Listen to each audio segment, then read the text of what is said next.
차기 대권을 향한 레이스가 한창인 와중에 보수 진영 유력 정치인들의 행보가 주목받고 있습니다. 더불어민주당 이재명 대선 후보가 국민의힘 김문수 후보를 오차 범위 밖에서 앞선다는 여론조사가 잇따라 나온 상황에서 이들이 대선 이후 보수 진영의 재편 가능성을 염두에 두고 있는 것 아니냐는 해석이 나옵니다. 국민의힘 대선 후보 경선에서 탈락한 후 정계 은퇴를 선언한 홍준표 전 대구시장은 최근 미국에 머무르면서도 연일 국민의힘을 비판하며 보수 세판 짜기를 강조했습니다. 홍 전 시장은 16일 페이스북에서 자신들이 국민의 짐이 된 줄도 모르고 노년층들만 상대로 국민의힘이라고 떠들고 있다면서 이번 대선이 끝나면 한국의 정통 보수주의는 기존 판을 갈아엎고 새 판을 짜야 할 것으로 보인다고 말했습니다.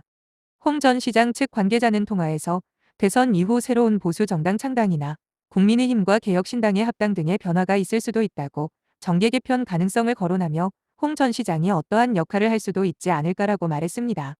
홍 전 시장은 이날 자신의 온라인 소통 채널 청년의 꿈에 대선판이 내 정치 포스팅으로 혼란을 줄 것 같아 오늘부로 대선 끝날 때까지 정치 포스팅을 중지한다며 대선 전국에 관여하지 않겠다고 밝혔습니다.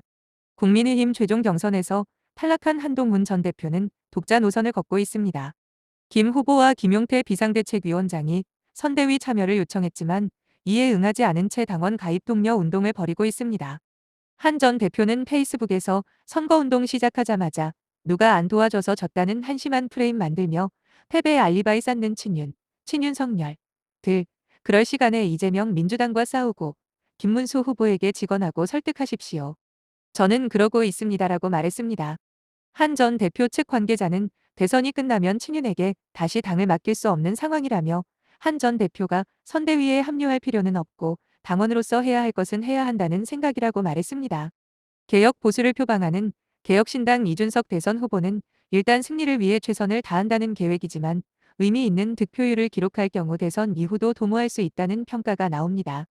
이 후보는 이날 기자들에게 40살의 이준석이 너무 젊어서 안 된다는 분들에 대한은 74세의 김문수 후보인가 40세에 대한이 74세일 수 없다며 자신이 보수 진영의 새로운 대표 주자라고 부각했습니다.